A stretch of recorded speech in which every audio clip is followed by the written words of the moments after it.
today we're going to do wave. So we recently did high five and we did shake. So this will be a really easy adaptation from high five. One of the ways that I didn't really go over high five before, but I did was shake. I'm gonna do that now. So if you remember, if you saw the video, with shake, I held the treat. These, for people that always ask, these are Dingo's training treats, and I cut them into about 3 pieces to make them really small so he doesn't get an upset stomach. Or I use homemade cookies. So back to this. When I taught shake in another one, I used the treat in my hand and I held a fist and I waited for him to touch it. And then we gradually put that into shake. So it's really easy to do with high five as well, and I should have gone over that. So if you want to use the treat method for high five, hold a treat in your hand, they touch it, they get the treat. And treat in hand, gets it. All right, come back over here. Sit. He wants to kick, which is another trick he knows that suddenly he just loves. Sit. So we'll do treat in the hand. He did a high five. Did you get it? And this transitions into open palm. Good.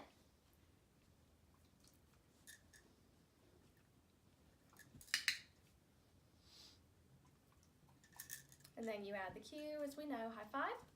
Good. Can you lie down? Ranger's gonna make an entrance here in a minute.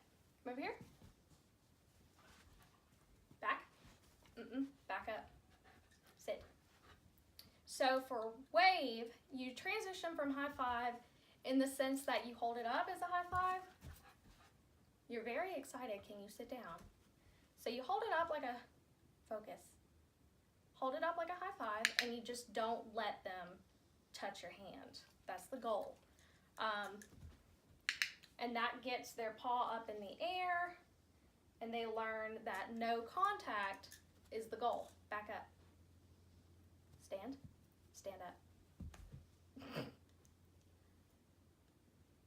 One paw.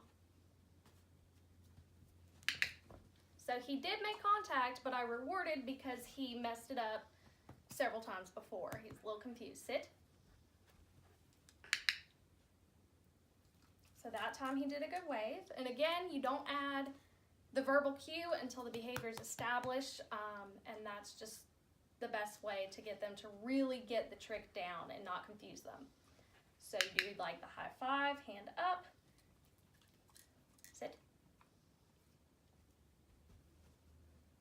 You don't do it for 2 paws. 2 paws is a totally different thing. So again, hold it up like a high five. They reach for it. They learn no contact is the goal. Once they get that down, you can start adding the cue. Wave. Good. Wave. Good. Come over here. Over here. Sit. Ranger, come. Sit. Ranger, up. Sit down. Sit. Sit. Wave. So Ranger was a little more difficult to train. Wave. That wasn't a wave, but I clicked, so you get a treat. Ranger's a little more difficult to train because of his body composition. He's just a little awkward with this one. But again, you can do it that same way, that closed fist. He's also a statue, so this may be a little difficult.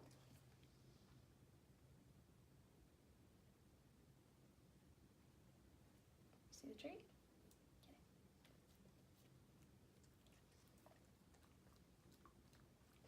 Get it. That's not gonna work.